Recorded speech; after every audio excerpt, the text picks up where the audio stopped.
Bismillahirrahmanirrahim. Assalamualaikum warahmatullahi wabarakatuh. Alhamdulillahirabbil alamin. Wassalatu wassalamu ala asyrafil anbiya'i wal mursalin nabiyina Muhammadin wa ala alihi sahbihi wa man tabi'ahu ila yaumiddin. Asyhadu an la ilaha illallah wahdahu la syarikalah wa asyhadu anna Muhammadan abduhu wa rasuluh sallallahu alaihi wasallam la nabiyya ba'dah. Puji dan rasa syukur senantiasa kita aturkan kehadirat Allah tabaraka taala yang senantiasa memberikan nikmatnya kepada kita semua. Salawat beserta salam senantiasa kita hadiahkan buat Nabi kita tercinta Muhammad sallallahu alaihi wasallam beserta keluarga, para sahabat dan orang-orang yang senantiasa mengikuti sunnah Rasulullah sallallahu alaihi wasallam. Pada sore yang berbahagia ini saya akan menyampaikan pembahasan singkat tentang adabul fitrah, yaitu adab-adab yang sesuai dengan fitrah yang diambil dari kitab Mawsu'atul Adabil Islamiyah. Kita baca wahyal adabul lati nassan nabiyyu sallallahu alaihi wasallam 'alaiha. Adab-adab fitrah yaitu adab-adab yang telah disebutkan oleh Nabi sallallahu alaihi wasallam secara jelas. Wa zakara annaha minal fitrah, dan Nabi sallallahu alaihi wasallam telah menyebutkan bahwa adab-adab tersebut termasuk di antara cakupan fitrah. Wa qad dzakara jama'atu minal ulama kal Khattabi wa ghairihi anna ma'nal fitrah ay sunnah. Dan sekumpulan dari para ulama seperti Al-Khattabi dan yang lainnya telah menyebutkan bahawa makna fitrah adalah as-sunnah. Jadi adabul fitrah maksudnya adab-adab yang sesuai dengan sunnah Rasulullah sallallahu alaihi wasallam. Adabul fitrah maksudnya adalah adab-adab yang sesuai dengan sunnah Nabi sallallahu alaihi wasallam. Wa ma'naha annaha min sunanil anbiya salawatullahi wasallamuhu alaihim jami'a. Makna fitrah adalah bahwa dia bermakna sunnah, maksudnya adalah dia merupakan sunnah di antara sunnah-sunnah para anbiya salawatullahi wasallamuhu alaihim. Jadi adab-adab fitrah ini bukan hanya sunnah yang diajarkan oleh Nabi kita Muhammad SAW, melainkan sunnah yang diajarkan oleh para anbiya terdahulu. Wa qila hiya ad-din. Makna yang lain dari kata fitrah adalah ad-din, yaitu agama. Jadi adabul fitrah ya, menurut sebagian ulama maknanya adalah sunnah-sunnah yang tidak hanya diajarkan oleh Nabi kita Muhammad SAW, tapi juga diajarkan dan diterapkan oleh para anbiya terdahulu seperti Nabi Musa, Nabi Isa, Nabi Ibrahim dan nabi-nabi yang lainnya yang terdahulu. Ada juga di antara ulama yang mengatakan bahawa makna al-fitrah adalah din, yaitu agama. Maka adabul fitrah maknanya adalah adab-adab yang diajarkan oleh agama, yaitu agama Islam, yang merupakan agama yang diridai di sisi Allah Subhanahu wa taala. Agama yang diterima di sisi Allah Subhanahu wa taala. Sebagaimana Allah berfirman, "Innad dina indallahil Islam." Sesungguhnya agama di sisi Allah adalah Islam. Wa umuman fa inna min adabil muslimi an ya'tiya bi khisalil fitrah hazihi allati dzakaraha an-nabiy sallallahu alaihi wasallam haitsu qala al-fitratu khamsun al-ikhtitanu wal istihdadu wa qassu syaribi wa taqlimu al-azfari wa natful ibti. Dan secara umum maka sesungguhnya di antara adab seorang muslim adalah dia melakukan ya bagian-bagian yang sesuai dengan fitrah ini yang telah disebutkan oleh Nabi SAW, di mana beliau bersabda fitrah itu ada 5. Al-ikhtitan, yaitu berkhitan, wal istihdad, yaitu mencukur rambut yang ada di sekitar kemaluan, wa qassus syaribi, kemudian memotong pendek kumis, wa taqlimul azfar, memotong kuku, wa natful ibti, juga mencabut rambut-rambut yang ada di ketiak. Kata Rasulullah SAW, fitrah ini ada 5, yaitu berkhitan, kemudian istihdad, mencukur rambut di sekitar kemaluan, memotong kumis, memotong kuku, dan mencabut bulu yang tumbuh di ketiak. Wa qala sallallahu alaihi wasallam adzan, Nabi SAW juga bersabda, ashrun minal fitrah. Ada 10 yang termasuk ke dalam fitrah. Qassus syaribi, memotong pendek kumis, wa i'fa'ul lihyati, membiarkan tumbuh jenggot, tidak mencukurnya, wasiwaku, bersiwak, wastinsyaqul ma', juga berkumur-kumur, wa qassul azfar, memotong kuku, wa ghuslul barajib, memotong lipatan-lipatan jari-jari ya, mencuci lipatan sambungan antara ruas-ruas jari, wa natful ibti, juga mencabut rambut yang tumbuh di ketiak, wa halqul anah, dan juga mencukur rambut yang ada di kemaluan, wa intiqasul ma', yaitu beristinja. Ya, ini adalah sunnah-sunnah fitrah yang disebutkan oleh Rasulullah sallallahu alaihi wasallam dalam dua hadis ini. Qala Zakaria berkata, qala Mus'abun, dia berkata, Mus'ab berkata, wa nasitul ashirah, saya lupa yang ke-10, illa an takuna al-matmadata, ya, saya lupa yang ke-10, ya, tetapi dia adalah berkumur-kumur. Zada Qutaibah menambahkan, qala Waqi' berkata, kata Qutaibah, intiqasul ma ya'ni istinja. Makna intiqasul ma adalah istinja.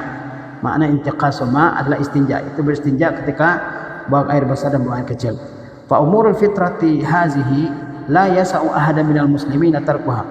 Maka perkara-perkara yang sesuai dengan fitrah ini tidak ada kelapangan bagi seorang muslim untuk meninggalkannya. Perkara-perkara yang sesuai dengan fitrah ini tidak ada, ya, kelapangan, tidak ada kelapangan bagi seorang muslim untuk meninggalkannya. Artinya seorang muslim harus mengerjakannya, ya. Awit takhalfu an fi'liha, tidak ada, ya, kelapangan bagi seorang muslim, tidak ada dispensasi bagi seorang muslim untuk meninggalkannya. Wa hadza bayanu tafsiliha bihaulillahi wa tulihi wa quwwatihi. Inilah perinciannya dengan pertolongan, dengan bantuan dan kekuatan dari Allah Tabaraka wa Taala. Ya, setelah Syekh menyebutkan adab-adab fitrah secara global, kemudian beliau menyebutkan secara terperinci. Al-adabul awwalu, adab yang pertama, qassus syaribi, yaitu memotong kumis. Ya, dalam bahasa Arab kumis disebut dengan asy-syarib. Wa syaribu huwa sya'run nabitu 'ala syafatil ulya. Asy-syarib dalam bahasa kita disebut dengan kumis. Apa itu? Huwa sya'run nabitu 'ala syafatil ulya, yaitu rambut yang tumbuh di bibir bagian atas.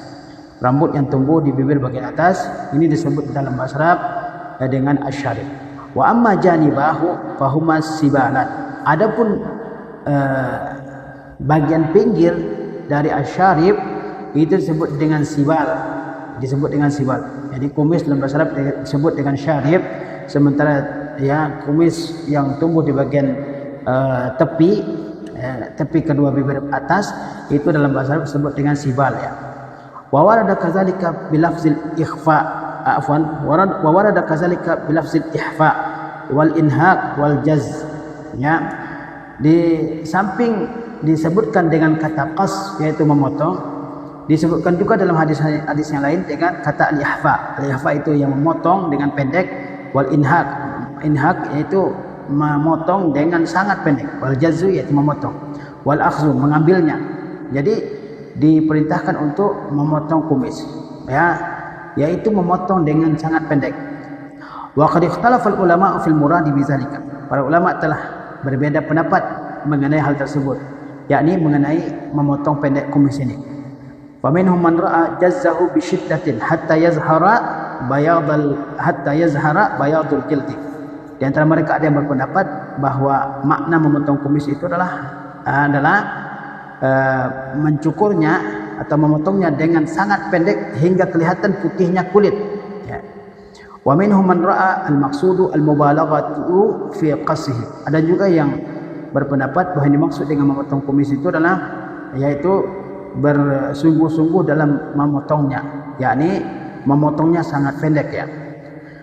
Jadi ada beberapa pendapat ulama tentang memotong kumis, ya. Ada yang mengatakan bahwa maknanya adalah memotongnya sangat pendek sehingga kelihatan kulit, dan ada yang mengatakan bahwa maksudnya adalah memotong dengan pendek saja. Wa minhum man qala bil halqi mutlaqan. Ada juga yang mengatakan yang penting adalah dicukur, mau dipotong sangat pendek, mau kelihatan kulit, ataupun sekedar digunting, dipotong, ya.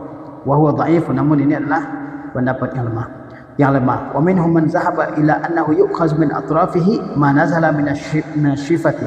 Ada juga yang berpendapat bahwa diambil dari pinggir-pinggirnya yang turun, yang menjuntai dari bibir, ya. Wa yutraku a'lahu, dan dibiarkan bagian atasnya. Jadi ada yang berpendapat bahwa bagian pinggir dari kumis itu dipotong dan dibiarkan bagian atasnya, ya. Wa hadza huwal azhar wal arjah. Dan inilah pendapat yang paling nyata dan paling kuat. Wallahu a'lam, ya. Wallahu a'lam fi hadzal mas'alah. Dan Allah yang lebih mengetahui dalam perkara ini. Wal aula liman qassa syaribahu an yabda'a bil janibil ayman. Yang lebih utama bagi orang yang memotong kumisnya adalah dia mulai dari arah kanan, sumal aisar, kemudian bagian kiri, ya ba'da zalika, setelah itu. Jadi yang lebih utama adalah memotong dari bagian kanan kemudian bagian kiri. Wal muhimmu anal insana yajibu alaihi an ya'khudha min syaribihi. Yang penting bahwa seseorang itu wajib atasnya memotong kumisnya. Ini ya, apakah dipotong sangat pendek sampai kelihatan kulitnya atau dipotong potong pendek atau dipotong pinggirnya. Yang penting bahwa seseorang tidak membiarkan kumisnya panjang ya. Wala yatrukahu ya.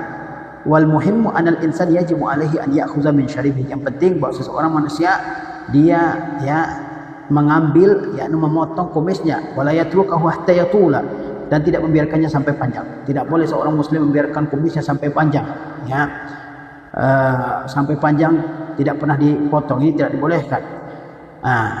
Wa yusiba syarabahu wa ta'amahu, sehingga apa? Mengenai makanan dan minuman. Kalau dia makan, kalau dia minum, itu makanan dan minuman yang mengenai kumisnya itu tidak dibolehkan sama sekali.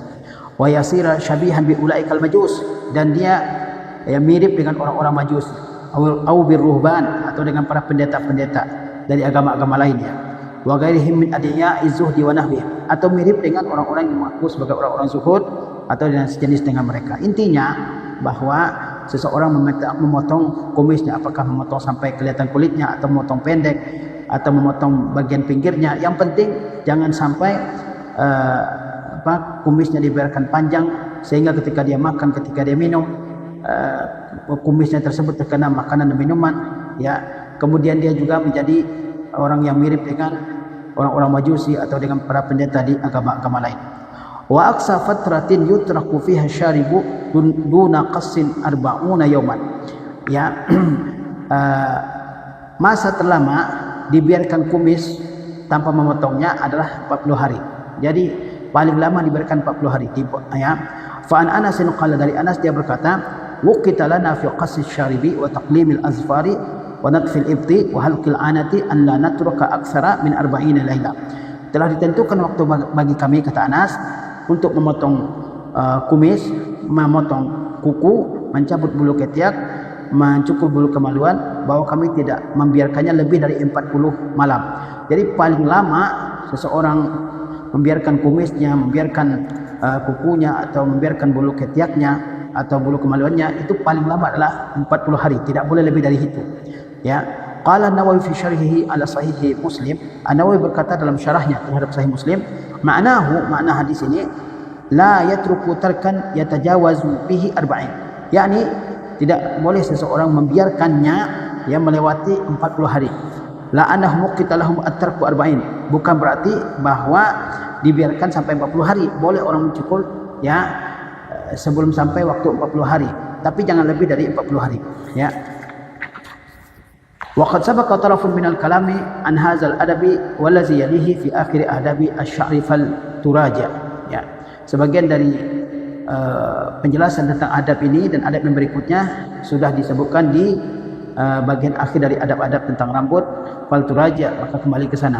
Ini adab yang pertama ya, yaitu memotong pendek kumis ya. Al-adabu tsani i'fa'ul lihya. Adab yang kedua, memelihara janggut. Wa warada kadzalika bi alfazin ukhra, dan datang juga dengan lafaz-lafaz yang lain. Mislul itlaq, seperti kata itlaq, yakni membiarkan, wal iqa, membiarkan lebat, wal ifa, yang menyempurnakannya, membiarkannya tumbuh lebatnya. Wa kulluha bi ma'nan wa kulluha bi ma'na tarkiha wa adamil akhdhi minha. Semuanya dengan makna membiarkan janggut dan tidak memotongnya. Wa huwa minal adabi allazi yajibu 'alal muslimi ta'addubu bihi.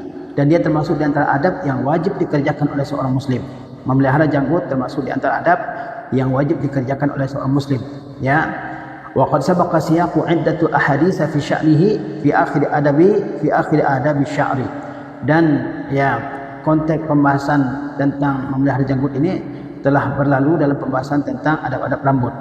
Wa qad ikhtalafa ulama hal yajuzu taqsiruha. Para ulama telah berbeda apakah boleh dipendekkan, au akhzu ma zada 'anil qabdah, atau apakah boleh diambil jika berlebih dari segenggam tangan. Wa qila bal yajibu tawfiruha. Ada yang mengatakan bahawa dia wajib dibiarkan lebat, tidak dipotong meskipun lebih dari segenggam. Wa adamu akhzi syai'in minha, dan tidak memotongnya sama sekali.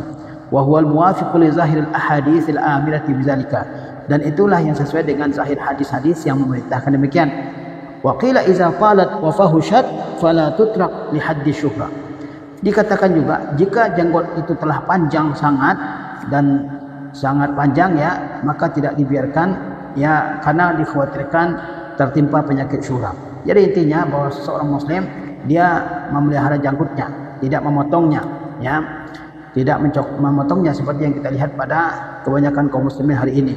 Bahkan di antara para ulamanya, para kiainya, mereka memotong janggutnya, padahal Rasulullah SAW memerintahkan untuk memelihara janggutnya, membiarkannya ya, tidak memotongnya, membiarkannya tumbuh dengan lebatnya. Wa ala ayyin, bagaimanapun fal wajibu alal muslimi an la yahliqa lihiyatahu. Bagaimanapun yang tidak boleh, bagaimanapun maksudnya apakah boleh dipotong jika berlebih dari satu genggam ataupun tidak, bagaimanapun keadaannya, fal wajibu alal muslim an la yahliqa lihiyatahu. Yang wajib atas seorang muslim adalah dia tidak boleh mencukur janggutnya, li'annahu hina izin yakunu mukhalifan li fitratil anbiya. Karena kalau dia mencukur habis sampai habis semuanya, maka dia menyelisihi fitrahnya para anbiya, wal sunnatin nabi sallallahu alaihi wasallam, dan juga menyelisihi sunnah Nabi sallallahu alaihi wasallam. Mukhalifan li amrihil wajib, dan menyelisihi perintah Nabi sallallahu alaihi wasallam yang wajib. Mutasyabbihan bil kufari wal fusaq, dan juga dia meniru-niru orang-orang kafir dan orang-orang fasik. Mutasyabbihan bin nisa, juga meniru-niru kaum wanita. Jadi tidak boleh seseorang ya mencukur habis janggutnya sama sekali. Ini tidak dibolehkan, karena itu menyelisihi fitrahnya para anbiya, menyelisihi sunnahnya Nabi SAW, dan merupakan tindakan meniru-niru orang kafir dan orang-orang fasik, juga tindakan meniru-niru kaum wanita. Ala tara, kata Syekh, ala tara, tidakkah kamu melihat anna sabiyya indama yakbaru tambutu lihiyatahu. Kata Syekh, tidakkah kamu lihat bahwa seorang anak kecil ketika dia sudah dewasa maka tumbuh janggutnya, wala tambutu lisabiyyati lihiyatun, sedangkan anak kecil perempuan tidak tumbuh janggutnya. Walau aradallahu an yahliqar rajulu lihiyatahu ma anbatha lahu. Kalau seandainya Allah berkehendak agar laki-laki mencukur janggutnya, maka Allah tidak akan menumbuhkannya. Bal la ja'alahu kan nisa'i, bahkan Allah menjadikannya sebagai kaum wanita. Ya, tidak boleh bagi seorang laki-laki muslim untuk mencukur janggutnya. Lihatlah ketika kita kecil, laki-laki dan perempuan sama-sama tidak ada janggutnya, tapi ketika bayi laki-laki sudah bertumbuh jadi dewasa, maka Allah SWT menumbuhkan janggut di wajahnya. Sementara ya, yang tadinya bayi perempuan ketika dia dewasa tidak ada janggutnya. Itu menandakan bahwa Allah SWT memerintahkan laki-laki untuk memelihara janggutnya. Wal ajabu kullul ajabi, yang aneh dan sangat aneh, mimman intakasat fitratuhum azwaquhum, ya, dari orang-orang yang telah terbalik fitrahnya ya dan seleranya. Wa ra'awul haqqa batila wal batila haqqa, dan mereka melihat yang benar sebagai suatu kebatilan dan kebatilan sebagai suatu kebenaran. Fahalaqu lihahu, lalu mereka mencukur janggut mereka. Wa badalu fitratallahi allati fatara an-nasa 'alaiha, dan mereka menukar fitrah Allah yang Allah ciptakan manusia di atasnya. Wa haramu anfusahum min syai'in ja'alahu Allah ta'ala zinatan lirrajuli dunal mar'ah, dan mereka mengharamkan diri mereka dari sesuatu yang Allah jadikan sebagai perhiasan bagi laki-laki, tidak bagi perempuan. Kama ja'a anna Aisyah radhiyallahu anha kanat tuqsimu ahyanan, sebagaimana diriwayatkan bahwa Aisyah radhiyallahu anha ya, dia terkadang bersumpah dan dia mengatakan wa haqqi man zana ay zayyana ar-rijala bil liha, yaitu demi hak Tuhan yang telah menghiasi para lelaki dengan janggut. Wallahul musta'an, dan Allah lah tempat kita memohon pertolongan. Jadi intinya tidak boleh bagi seorang muslim untuk mencukur ya habis janggutnya, seperti yang kita lihat dalam masa-masa kita sekarang ini, di mana kaum laki-laki bahkan dari orang-orang yang ya latar belakang pendidikannya agama, mereka mencukur habis janggut. Ini adalah hal yang menyelisih sunnah Rasulullah Sallallahu Alaihi Wasallam. Ini diperselisihkan oleh para ulama itu adalah kalau janggut lebih dari segenggam, apakah boleh dipotong atau tidak? Ya, meskipun yang lebih kuat adalah dibiarkan. Nah, adapun mencukur habis itu adalah hal yang tidak dibenarkan. Qala An-Nawawi rahimahullah fi syarhihi ala Sahih Muslim. An-Nawawi berkata dalam syarahnya terhadap Sahih Muslim, wa qad zakara al-ulama'u fil lihiyati 10 khisalin makruhatin. Kata An-Nawawi, sungguhnya para ulama telah menyebutkan 10 perkara yang makruh pada janggut. Maksudnya 10 perkara yang makruh untuk dilakukan terkait dengan janggut. Ba'dhuha asyaddu qubhan min ba'dhin. Sebagainya lebih buruk untuk dilakukan daripada sebagian yang lain. Ihdaha, salah satunya khidabuha bisawadi la li gharadil jihad.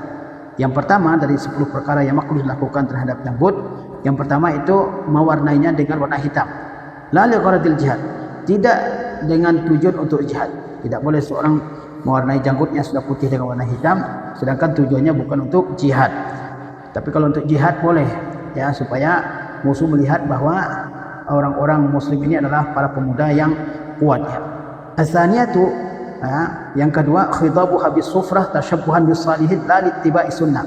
Yang kedua yang makruh dari perkara terkait dengan janggut adalah mewarnainya dengan warna kuning untuk meniru-niru orang-orang saleh, bukan untuk mengikuti sunnah Nabi SAW. Tidak boleh mewarnainya dengan warna kuning kalau tujuannya adalah untuk tasyabbuh bisalihin, hanya sekedar meniru-niru orang-orang saleh. As-salisatu, yang ketiga, tabyidhuha bil kibrit aw ghairihi isti'jalan li syaikhukhati li ajli riyasati wa ta'zimi. Yang ketiga adalah mewarnainya dengan warna putih, baik dengan kibrit, dengan belerang atau sejenisnya, supaya mempercepat dianggap tua, supaya dia memperoleh kedudukan dan pengagungan. Ada orang mewarnai rambutnya, janggutnya yang masih hitam diwarnai dengan warna putih seperti dengan belerang. Supaya apa? Supaya dia dianggap sudah tua, sehingga nantinya dia dipilih untuk memimpin suatu jabatan, dan supaya dia diagungkan. Ini tidak dibolehkan. Wa ihamun annahu minal masyayikh, dan juga untuk mengelabui orang bahwa dia termasuk di antara orang yang sudah tua.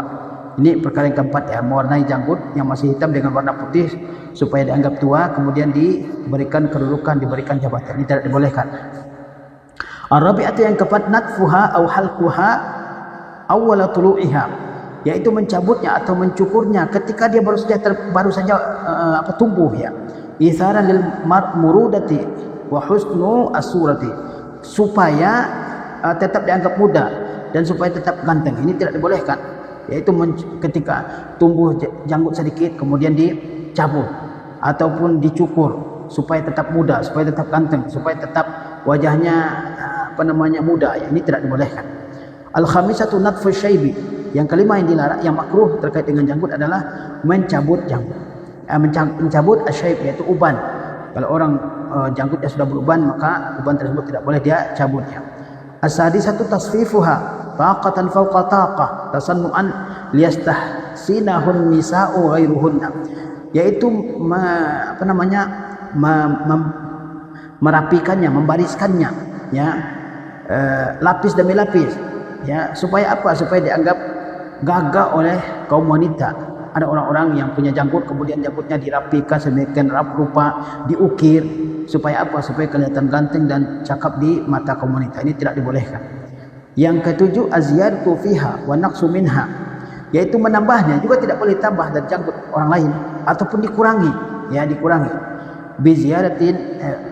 Biziyadati fi sya'ril azari min as-sadghaini, yaitu dengan menambahnya dengan rambut yang tumbuh di bagian pipi. Ya, ini tidak dibolehkan, ya. Diambil janggut yang tumbuh di bagian pipi kemudian disambung untuk janggutnya bagian bawah, ini juga tidak dibolehkan.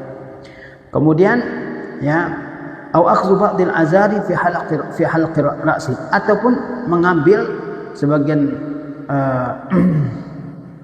rambut kepala kemudian juga menambahkannya ke janggut. Ini juga tidak dibolehkan.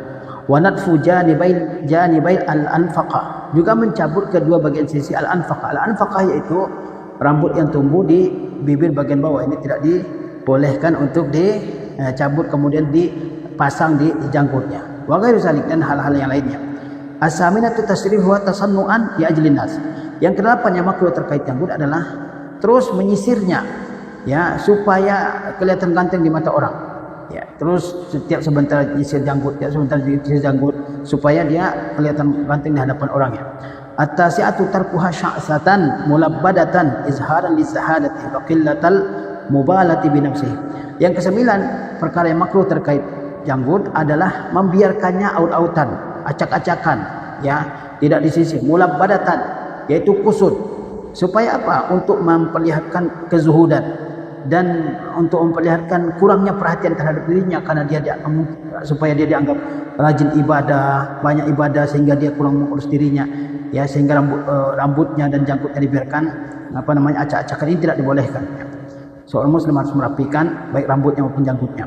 Al-ashirah yang ke-10, an-nazaru ila sawadiha wa bayadhiha i'jaban wa khuyalaan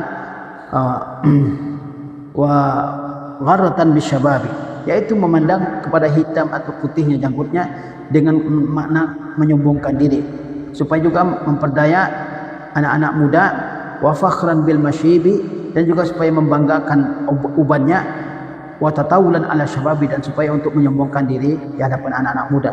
Tidak boleh juga seseorang membanggakan janggutnya yang sudah hitam maupun yang yang masih hitam maupun yang sudah putih, supaya dia tuakan, ya, supaya dia dimuliakan. Ini juga tidak boleh.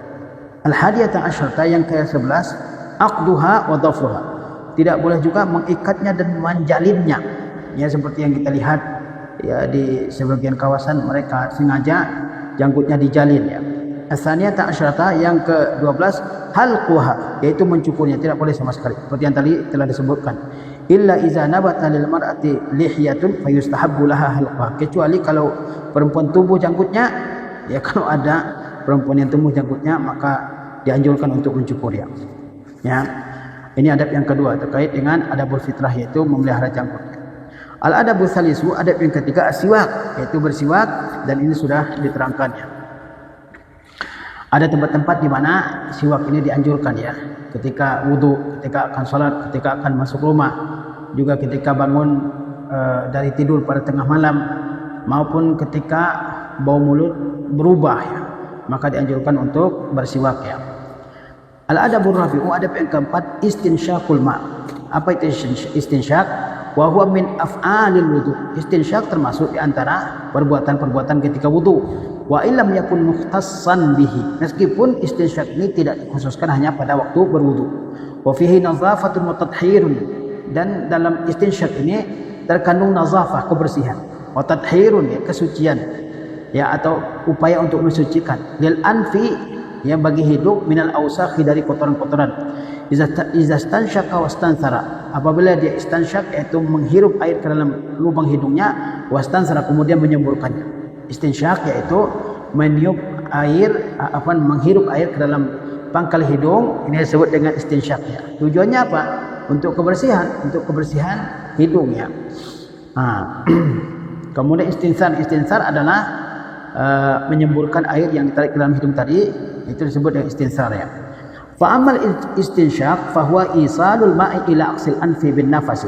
Adapun istinsyak maknanya adalah menyampaikan air ke bagian atas hidung bin nafasi, dengan nafas, yakni menghirup air ke dalam pangkal hidung dengan nafas. Wal mubalaghatu fihi mustahabbatun illa fi siyam, dan dianjurkan bersungguh-sungguh dalam istinsyak ini, ya, bukan hanya di permukaan hidung, tapi dihirup sampai ke pangkal hidung, yaitu dianjurkan, mustahabbah, illa fi siyam, kecuali ketika berpuasa. Kata Rasulullah SAW, wa balik fil istinsyaqi illa an takuna sha'im, ya, bersungguh-sungguhlah dalam istinsyak kecuali kalau berpuasa, karena kalau berpuasa bisa saja air, ya, tertelannya. Wa amal istinsar, adapun istinsar, ya, apa itu? Wal istinsar fa huwa ikhrajul ma' minal anfi ba'da al-istinsyak. Adapun istinsar maknanya adalah mengeluarkan air dari hidung setelah istinsyak. Wa hadzal istinsyak wal istinsaru mimma yuwaddihu hirsal islami ala nazafatil muslimi zahira wa batina. Adapun istinsyak dan istinsar ini, maka dia termasuk di antara yang menjelaskan betapa besar perhatian Islam kepada kebersihan seorang muslim, baik zahir maupun batinnya, ya. Agama kita ini adalah agama yang mengajarkan kebersihan bagi kita. Kebersihan semua yang terkait dengan seseorang, apakah itu tangannya, apakah itu mulutnya, apakah itu rambutnya, apakah kakinya, ya, apakah kemaluannya, ya, ketiaknya, dan seterusnya. Termasuk juga hidungnya diperhatikan oleh Islam ini untuk dijaga. Oleh sebab itu dianjurkan untuk istinsyak. Istinsyak yaitu menarik air ke dalam pangkal hidung dengan kuat, ya, kemudian menyemburkannya, yang disebut dengan istinsar. Ini menunjukkan perhatian Islam yang sangat besar kepada kebersihan seorang muslim, tidak hanya zahirnya tapi juga bagian batinnya. Al-adabul khamisu, adab yang kelima, qasul azfar, ya, yaitu memotong pendek kuku, au taqlimuha. Qasul azfar disebut dengan taqlimul azfar, ya. Wa huma bima'nan, qasul azfar ataupun taqlimul azfar itu satu makna. Wa taqlim, kata at-taqlim itu adalah taf'il, bab taf'il dari qallama, ya. At-taqlim diambil dari al-qalm, wa huwa al-qat'u. Kata al-qalmu maknanya adalah al-qat'u, yaitu memotong. Wal azfaru wal azafiru jam'u zufrun. Sedangkan kata al-azfar dan kata al-azafir itu adalah jamak dari kata zufrun. Wal muradu bi taqlimil azfari izalatu ma yazidu ala ma yulabisu ra'sal isba' min az-zufri. Apa ini disebut dengan memotong kuku, taqlimul azfar, yaitu menghilangkan apa yang lebih dari menghilangkan apa yang lebih dari menghilangkan apa yang lebih dari kuku yang menyentuh bagian kulit jari, ya, yang menyentuh bagian kulit jari, ya. Kalau dia berlebih dari kulit jari kita ini, maka itu yang dibuang. Ada kuku yang berlebih dari kulit jari kita ini. Ini kulit jari kita, apabila kukunya berlebih dari kulit jari ini, ya, maka itulah yang dibuangnya. Itu disebut dengan taqlimul azfar, memotong kuku. Li'annal wasakha yajdami'u fihi fayustaqzahu. Karena kotoran menumpuk dalamnya sehingga dianggap menjijikkannya. Ya, kenapa kita dianjurkan untuk memotong kuku? Karena kotoran yang menumpuk di kuku kalau tidak dibersihkan sehingga akan menjijikkan. Wa qad zakara an-Nawawi, An-Nawawi telah menyebutkan annahu yustahabul bad'u bil yadaini summa rijlain. Kata An-Nawawi, dianjurkan untuk memulai memotong kuku ini dengan kedua tangan terlebih dahulu, kemudian kedua kaki. Jadi dianjurkan memotong, kalau kita memotong kuku baik tangan atau kaki, yang lebih didahulukan adalah memotong kuku kedua tangan, summa rijlain, kemudian kuku kedua kaki. Wa annahu yabda bi masbahatil yumna summa al-wusta. Ketika memotong kuku kedua tangan, maka yang dimulai dari misbah, yaitu jari telunjuk, ya, jari telunjuk kanan, summa al-wusta, kemudian jari tengah, summa al-binsar, kemudian jari manis, summa al-khinsar, kemudian jari kelingking, summa al-ibham, kemudian jari tengah, jari jempolnya. Jadi kata An-Nawawi, dianjurkan untuk pertama memotong kuku kedua tangan terlebih dahulu, ya. Dan tangan yang mana yang dimulai? Yaitu tangan yang kanan, ya. Memotong kuku tangan yang kanan terlebih dahulu. Di tangan kanan yang mana yang pertama kali dipotong? Yaitu apa? Kuku jari telunjuk, ya. Kuku jari telunjuk ini dalam bahasa tersebut dengan misbah. Kemudian al-wusta, jari tengah, kemudian binsar, jari manis, kemudian khinsar, jari kelingking, kemudian al-ibham, ya, jari jempol, ya. Summa yaudu ilal yusra, kemudian kembali kepada kembali kepada tangan yang kiri. Fa yabda bi khinsariha. Ketika tangan yang kiri, maka dimulai dari khinsar, yaitu jari kelingking, summa binsariha, kemudian jari manis, ila akhiriha, sampai akhir. Begitu, ya. Summa yaudu ila rijlain, kemudian dia kembali kepada kedua kaki. Al-yumna, yaitu kaki yang kanan terlebih dahulu. Fa yabda bi khinsariha, dimulai dari kaki yang kanan, mulai dari kelingkingnya. Wa yakhtimu bi khinsaril yusra, dan ditutup dengan jari kelingking kaki yang kiri. Wallahu a'lam. Dan itulah yang Allah yang lebih mengetahui. Ini kata An-Nawawi rahimahullah taala. Ketika seorang muslim memotong kukunya, pertama dia mulai dari kedua tangan. Tangan yang mana yang mulai? Yaitu tangan yang kanan. Ketika tangan yang kanan, yang mana yang dimulai? Yaitu apa? Jari telunjuk, kemudian jari tengah yang kanan, jari yang kanan, kemudian jari manis, kemudian jari kelingking, kemudian jari kelingking yang kiri sampai ke jempol, kemudian kelingking kalau kaki, ya, kelingking kaki yang kanan sampai terus kelingking kaki yang kiri, ya. Qala Ibnu Hajar berkata, wa yumkin an yu'khazu taqdimul yadaini min taqdimihima fil wudu. Kata Ibnu Hajar, kenapa dianjurkan untuk mengawali memotong kuku ini dengan kedua tangan terlebih dahulu sebelum kedua kaki? Kata Ibnu Hajar, itu bisa diambil atau disimpulkan dari perbuatan wudu, karena ketika wudu yaitu terlebih dahulu mencuci kedua tangan daripada kedua kaki. Wal bada'atu bil yumna li hadis Aisyah. Sedangkan memulai dengan tangan kanan terlebih dahulu, kemudian pada bagian kaki dengan kaki yang kanan, itu bisa disimpulkan dari hadis Aisyah yang berbunyi kanu ya'jibuhu tayammunu, bahwa Rasulullah SAW ya beliau suka mengawali perbuatan-perbuatan yang baik dengan sebelah yang kanan. Wal bada'atu bil misbahati likauniha asyraful asabi'i, dan dimulai dengan jari telunjuk karena dia merupakan jari yang paling mulia. Li'annaha alatu tasyahud, karena dia merupakan alat untuk bertasyahud. Walittijahi jihatil wusta wa ma ba'daha hatta takuna jihatal yamin, dan karena dia mengarah ke bagian tengah dan yang setelahnya hingga sampai ke arah yang kanannya. Summa yukammilul yada biqasil ibham, kemudian dia menyempurnakan memotong kuku tangan dengan memotong jempol. Wa amma fil yusra fa iza bada'a bil khinsat lazima an yastamirra jihatal yamin ila al ibham. Adapun bagian yang kiri, ketika dimulai dengan kelingking yang kiri, maka dia pasti melanjutkan sampai ke jempol kaki jempol yang kanannya, yang kiri. Wa ba'dun nasi yukhalifu fi hadhihi sunnah. Sebagian orang menyelisihi dalam sunnah ini. Fa yatruku azafirahu hatta tatula, sehingga dia biarkan kuku-kukunya sampai panjang. Fa tajtami'u fiha al-awsakh, dan berkumpullah kotoran-kotoran di situ. Wa yakunu syakluha syabihan bi makhalibil hayawan, dan bentuknya sudah mirip dengan kuku hewan. Wa hadza la yanbaghi, ini tidak patut. Wa aksal ma yakunu zalika bainan nisa, dan hal tersebut paling banyak antara kaum wanita. Biqasdi tila'il azafir, dengan maksud untuk mencat kuku, tazayyunan wa tajammulan, untuk berhias dan berindah-indahnya. Wa hadza tatwilu lil azafiri mukhalifun lisunnah, dan memanjangkan kuku ini termasuk menyelisihi sunnah Rasulullah SAW.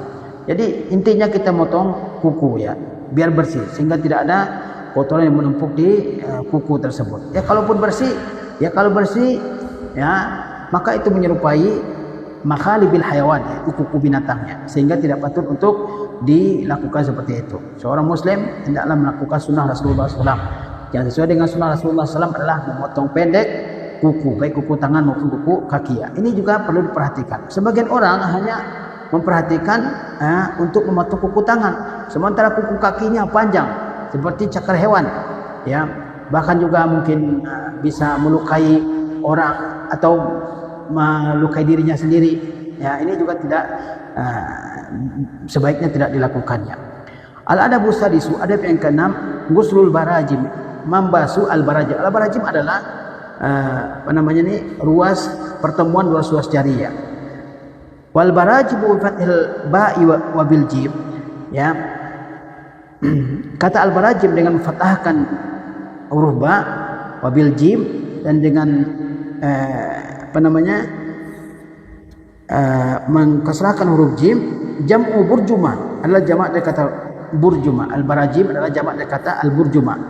Wa hiya aqdul asabi'i wa mafasiluha kulluha, yaitu ya sambungan jari-jari dan batasan-batasan jari ini. Ini disebut dengan bahasa Arab ya al-barajim. Qala An-Nawawi berkata, wa amma ghuslul barajimi fa sunnatun mustaqillatun laysat mukhtassatan bil wudu. Adapun membasuh ruas-ruas jari ini, maka dia merupakan sunnah yang berdiri sendiri. Dia tidak dikhususkan hanya ketika wudu. Qala ulama berkata, wa yulhaqu bil barajimi ma yajtami'u minal wasakhi fi ma'atifi al-uzuni, dan disamakan dengan al-barajim, yaitu lipatan sambungan-sambungan jari, ma yajtami'u minal wasakhi fi ma'atifil uzuni, apa yang telah berkumpul dari kotoran di daun telinga ya. Seseorang juga harus memperhatikan daun telinganya, jangan sampai ada kotoran-kotoran yang berkumpul dan menumpuk di situ. Wa huwa simah, yang disebut as-simah, disebut dengan as-simah ya. Fayuziluhu bil masih, dia harus bersihkan dengan mengusapnya. Jadi ketika seseorang ya diperintahkan untuk mencuci ya sambungan-sambungan ruas-ruas jarinya ini, bukan hanya itu, tapi juga perkara-perkara lain yang berkaitan dengan kebersihan, seperti kebersihan daun telinga, bagian dalam telinga, bagian luar telinga, itu juga diperintahkan untuk dibersihkan. Li'annahu rubbama adarrat kathratuhu bisam'i, karena kalau banyak kotoran di situ maka bisa mempengaruhi pendengaran. Ya, wa kadzalika ma yajtami'u fi dakhilal anfi. Demikian pula yang kotoran yang berkumpul atau yang menumpuk di dalam hidung. Ya, jangan sampai seseorang membiarkan upilnya banyak dalam hidungnya. Ya, dia harus membersihkannya. Wa kadzalika jami'ul wasakhi al-mujtama'i ala ayyi mawdu'in kana minal badani. Demikian pula kotoran yang berkumpul di tempat manapun di tubuh. Kotoran manapun yang berkumpul di tubuh, yang menumpuk di tubuh itu harus dibersihkan. Bil araqi disebabkan oleh keringat, wal ghubari oleh debu, wa nahwihima dan juga sejenisnya. Jangan sampai seseorang membiarkan kotoran menumpuk di tubuhnya bagaimanapun ya. Apakah itu misalnya tahi matanya, belekan, ya di kukunya, di tangannya, di sela-sela jarinya dan semua. Intinya semua kotoran yang ada pada diri seseorang dia harus membersihkan. Walhasilu annahu yanbaghi lil muslimi ta'ahudu hazil ajza min badanihi. Kesimpulannya bahwa seorang muslim pasti memperhatikan bagian-bagian ini pada tubuhnya. Ya, iqdul asabi'i wa mafasiluha, sambungan-sambungan jari juga ruas-ruasnya, bitanzifi wal ghusli, dengan membersihkan dan mencucinya.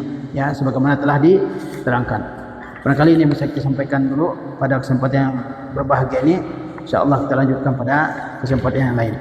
Mudah-mudahan Allah Subhanahu Wa Taala senantiasa memberikan hidayah kepada kita semua untuk mempelajari dan juga untuk mengamalkan sunnah-sunnah Rasulullah Sallallahu Alaihi Wasallam. Wassalamualaikum warahmatullahi wabarakatuh.